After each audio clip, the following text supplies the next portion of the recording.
welcome back to another new edition of Windows on Current Affairs. And today we talk about something that is very promising.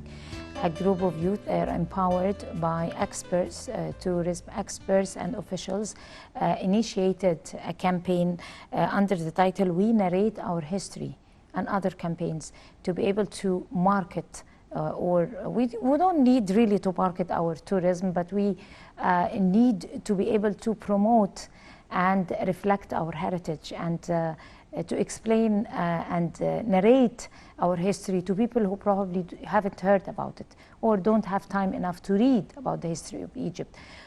This group of youth decided to take this initiative, We Narrate Our History, for the season, and we're going to be talking about that initiative in detail and talk about the exerted efforts to be able to empower and enforce the course of tourism in spite of the pandemics and the difficulties and infections and everything, of course, amongst the utmost precautionary measures. Today we're going to be talking about this, and we're very delighted to be having with us here Mr. or Dr. Mahmoud Al Halwagy, and he is a former director to the Ancient Egyptian Museum in Tahrir Square. Good evening, Dr. Al Halwagy, and we're really very delighted to know more about the initiative We Narrate Our History. That's a very good title. It is. How was this title chosen? In fact, is a group of young men, young Egyptologists, archaeologists, headed by Islam Zaghloul. They decided to spread and increase awareness among Egyptians, to learn and to teach them about ancient Egyptian history and civilization, showing them all aspects of civilization, taking them in guided tours around different sites, as well as training young Egyptologists to how to guide the Egyptian citizens in museums, in archaeological sites. The main reason is to increase the awareness about ancient Egypt and civilization, which makes the citizens aware and be aware of their ancient history and civilization, which makes them trying to protect this heritage. In fact, to know about the history and civilization is the main reason to protect the ancient Egyptian civilization. So this initiative is targeting the Egyptian citizens, right? Not the tourists. No. Not the people, no. But it is setting awareness to, as far as we understand, amongst Egyptians in order to be able to make them aware more of our history so that they can reflect and they can discuss it and they can promote wherever they go. That's they could right. be ambassadors for their own history. Yeah, because they will be ambassadors and they will teach others who does not know about history, and this is a good way to protect our heritage and to let the young generation able to know more, and it increases the loyalty and loving of their motherland, keeping and protecting their heritage and civilization, as well as psychologically a good treatment of coming tourism and how to treat the visitors who are coming to Egypt, to give a good image about Egyptians, modern Egyptians, as they know about ancient Egypt, and we want that the new generation behave in a good way in front of the coming tourism. Sometimes some people treat with tourism not in a nice way, and searching for money or searching for whatever, and this gives a bad image about Egypt. So this is a main idea is to learn and to teach the young generation how to deal with tourism, and how to protect and how to love their history, their land, and to treat the visitors in a nice way, to represent a good image about to set Egypt. up, to set back the good old manners of the past, which is everywhere. I mean, the new generations are like that. It is a culture amongst new generations. It's not that the new generations in Egypt have I mean, they don't have good manners. It is just that the new generations everywhere, this is the trend. They are fast. They are practical, and this could be interpreted as bad manners, but that is the modern way of communication. I mean, everything has some initiatives. Even communication is not as like eloquent as the past. And however, we try to link between the past and the contemporary time to be able to come up with something new and good. Right.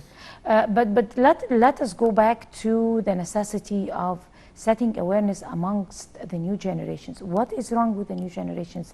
I mean, before, in the past, the younger generations were really very aware of history. They were very aware of everything that is related to the history of Egypt.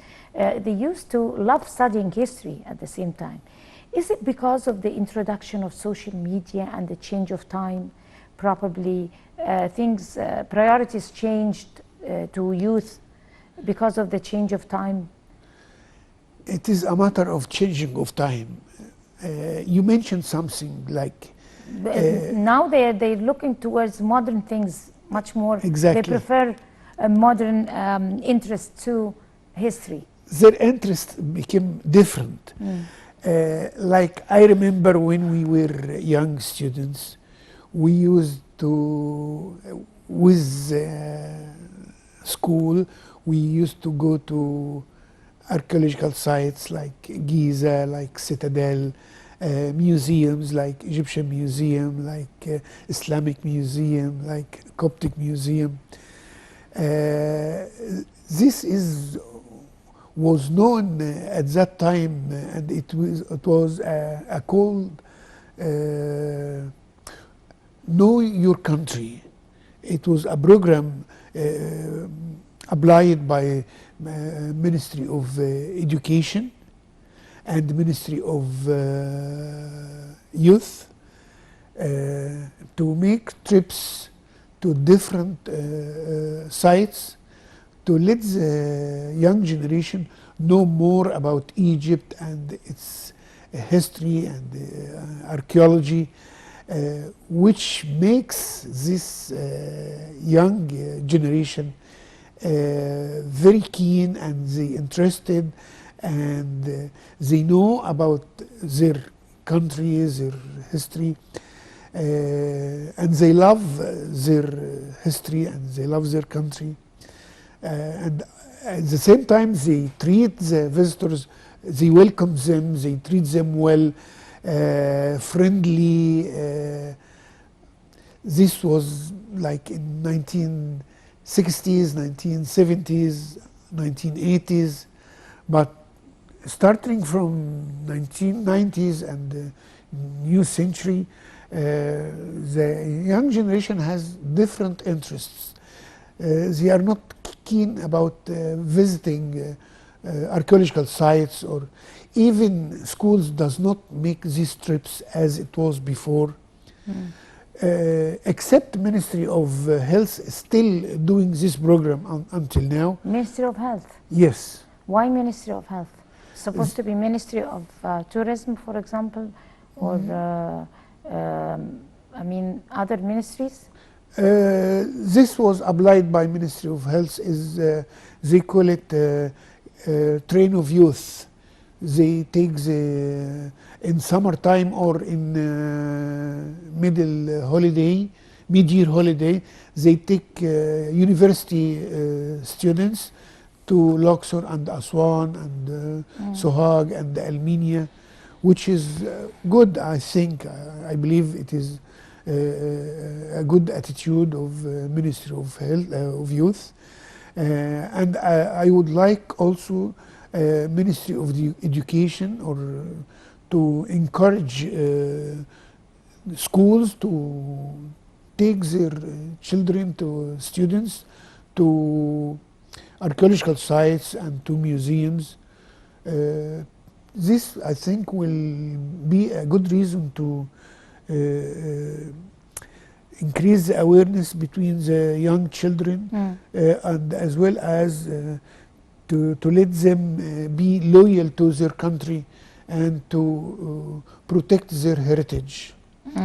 So this needs, as you said, it is not only one ministry, but it should be efforts done by the whole government. A Ministry of Education, Ministry of Culture, Ministry of Tourism and Antiquities, together with Ministry of Youth. They should cooperate together on this file of learning young generation about Egypt and teach them how to love their country and love their history and how to treat incoming tourism, to give a good message for the visitors and to exert their utmost to protect and to teach other people who does not know about ancient Egypt, or people who are living around archaeological sites who does not know about these archaeological sites or the history of Egypt, to teach them. The young generation should work in that field to help these citizens to protect the archaeological sites and how to receive or treat incoming tourism to Egypt. Right. Who is exactly participating in that very promising initiative? In fact, besides this initiative of our history we narrate, held by a young archaeologist, Islam Zaghloul, he has some assistant of young generation, young Egyptologists, student of archaeology. They work on the field. They take some people to these archaeological sites, but for the circumstances right now, they work online by giving some lectures, some information about history of Egypt, about archaeological sites, like about pyramids, like about Saqqara, about Luxor and Aswan. There are there is another initiative is called Description of Egypt, held also by young Egyptologist, Dr Mahmoud Al Halwagy.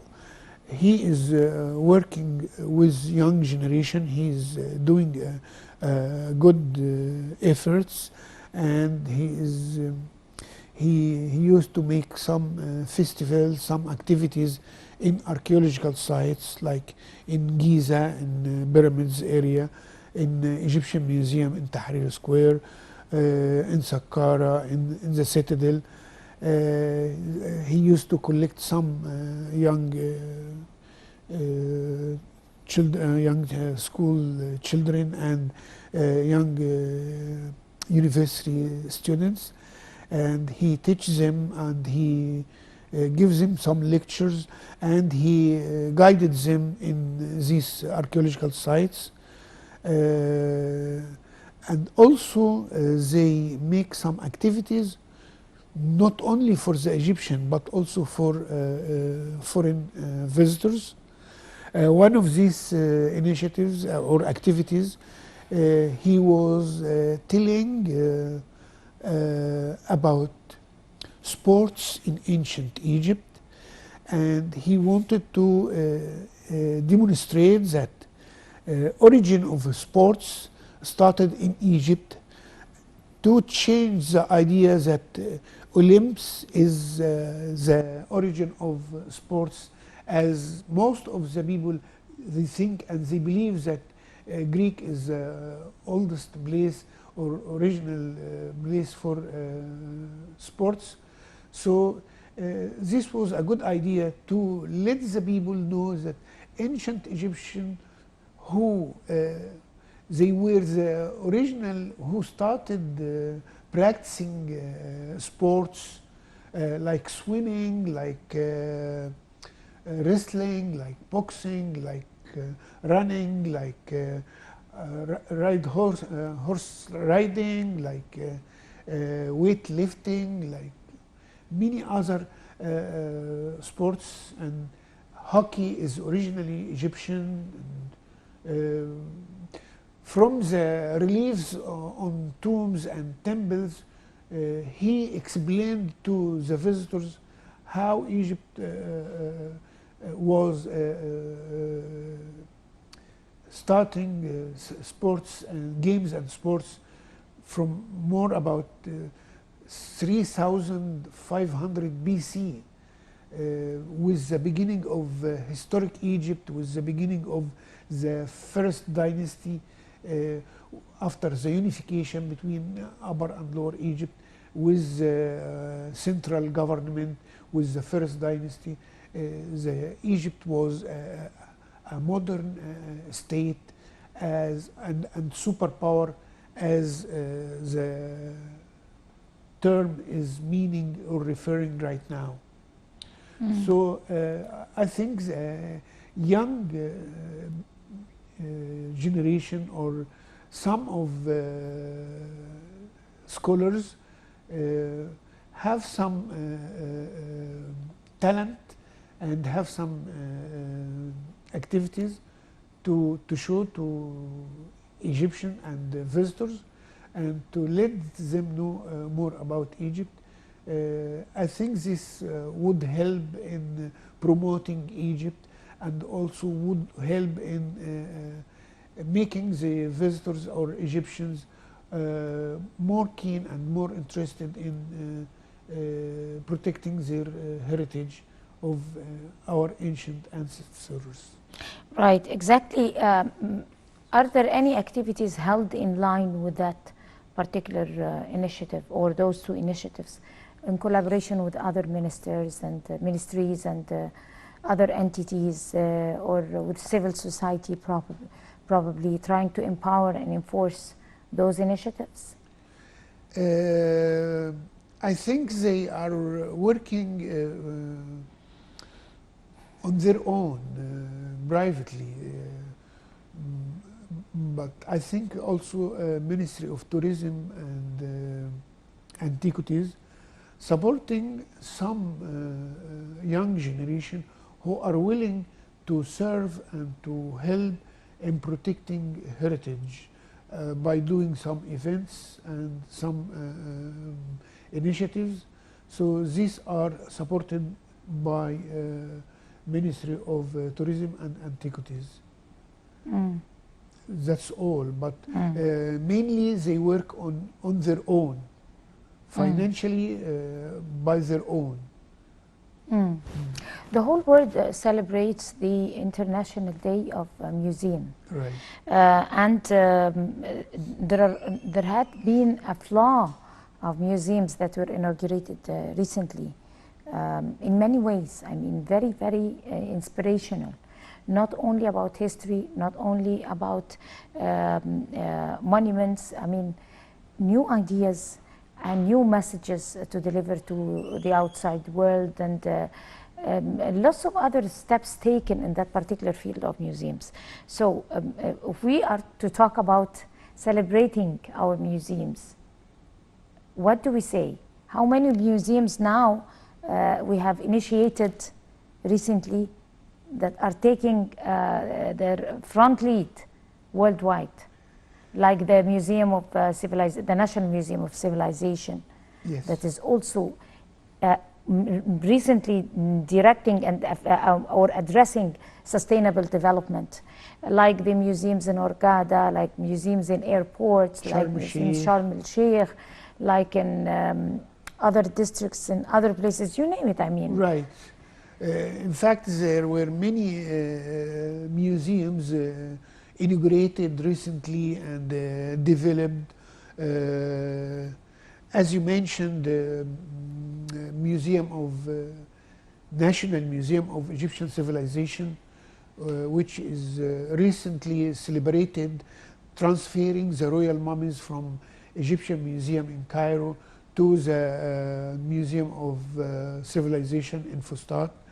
And the whole world was inspired by this elaborate and fantastic parade of the royal mummies, and the celebrity was spread out all over the world. More than 400 channels and news agencies covered this event. The whole world were speaking, highly appreciated this celebration. Inauguration of the Museum of Civilization was also a good event. Museum of Civilization is not only a museum, it is an international culture center. Besides being a museum, there are some other activities, like there is a theater, cultural conference center, library, bookshops, and souvenirs shops, and movie theaters also. And the movie theater. That's why I'm telling that it is not only a museum, it is a cultural center. The same as new Grand Egyptian Museum in Giza, which will that is going to be the big boom, inshallah, hopefully, because also of the space. It is, the space is very how is huge. The Grand Egyptian Museum going to change the map of history of the world? I mean, how is it different, for example, on the first place, how is it different from the ancient Egyptian museum that is in Tahrir Square? It is a big difference between Grand Egyptian Museum in Giza and Egyptian Museum in Tahrir. Egyptian Museum in Tahrir was established in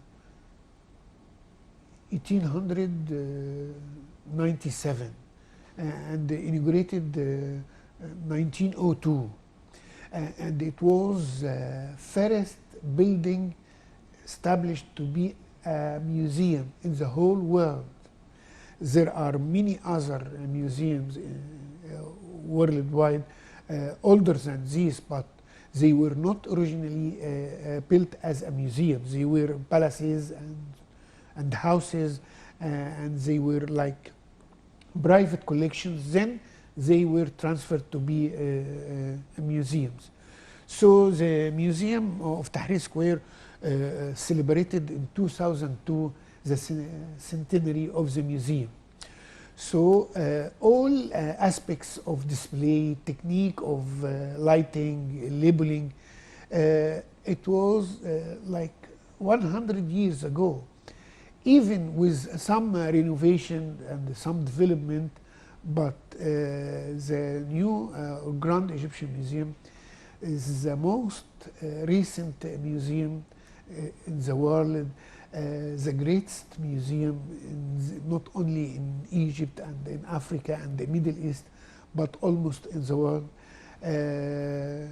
Modern techniques of lighting, labeling, modern methods of display art of objects, grand galleries, and as well as shops and restaurants, facilities for the visitors, theater and bookshop and galleries, bibliothèque or library for visitors, and cinema, theater, and conference centers. So all these things will make the Grand Egyptian Museum is an iconic museum all over the world, and it will house about 100,000 of real artifacts belongs to one civilization, the ancient Egyptian civilization. Most of the museums all over the world, they are housing some other civilization of all the world. Usually it's like that everywhere, because they don't possess enough history. They're new. They're new in history, and that's why they are establishing or exhibiting other culture on it, right? And those are developed countries, by the way. That's right. So that's the difference between a Grand Egyptian Museum and other, not only Egyptian Museum in Cairo, but other museum which has some Egyptian collections, like British Museum, like Metropolitan, like Berlin Museum, all other museums. So this will house a big collection of only one civilization, and as well as modern techniques and aspects and methods of display, lighting, and labeling, facilities for the visitor, which is very, very important, which will help the visitors to. If you could excuse me, we're going to go to a short break and we'll come to continue this very interesting chat with Dr. Halwagy. So stay with us.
welcome back, and we're still with this very interesting chat. Dr. Mahmoud Al Halwagy is my guest, and he is former director to the Ancient Egyptian Museum. And Doctor, we were talking about the grace of the Egyptian museums worldwide. We're also talking about that this is a country, we're talking about a country who goes back to more than 7,000 years back in history, with a lot of civilization, lots of history, lots of stories and dynasties, and also lots of monuments. And we are floating over monuments from south to north, from east to west. Wherever you go, wherever you step, you set your foot, you can find monuments. Probably people who are not Egyptians might not believe that. So if we could inaugurate one museum every day, that wouldn't be enough to exhibit our history and our monuments. Talk to us about the new 2 museums that were inaugurated commemorating the International Museum Day. We inaugurated 2 museums in Terminal 1 and Terminal 2. 2 and 3. 2 and 3 yes. in the International Airport. Right. I would like to say that the only country who celebrated the day of International Day of Museums, I mean actual celebration by specific activity and the event is inaugurating 2 galleries in Terminal 2 and Terminal 3 in Cairo Airport. These galleries having some specific well-chosen artifacts from storage of antiquities to serve the visitors who are coming to Egypt, transit visitors who have no time or who are passing by Cairo through the airport. So we give them the opportunity to see some about Egyptian history and civilization by displaying some artifacts, displaying briefly the history of Egypt from ancient times, passing by different eras like ancient Egyptian civilization, the dynasties era, or what's so-called Pharaonic era, and the Greco-Roman era, and Islamic era, and I think to the Islamic era, the artifacts is displaying Egypt for those who are not having time to come to Egypt. So this was a great celebration. Even the worldwide are not celebrating the museum, International Day of Museums, because of circumstances of COVID-19.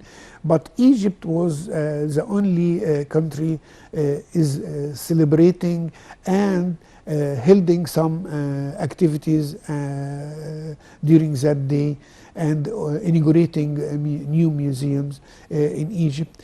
This is a message for the whole world that Egypt is even circumstances, but Egypt is taking some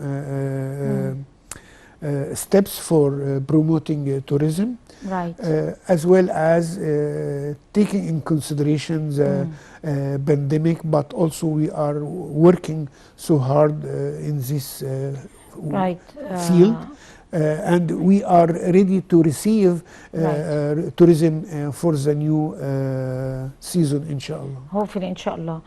Dr. Mahmoud Al Halwagy, you are a former director to the Egyptian Museum, the old museum in Tahrir Square. Thank you so much for coming, and really enjoyed a look over the Egyptian museums here in Egypt and our different campaigns to promote tourism in Egypt. Thank you so much, and I guess this brings us to the end of this edition of Windows on Current Affairs. Many thanks to all of you. Until we see you again next week, that's a goodbye.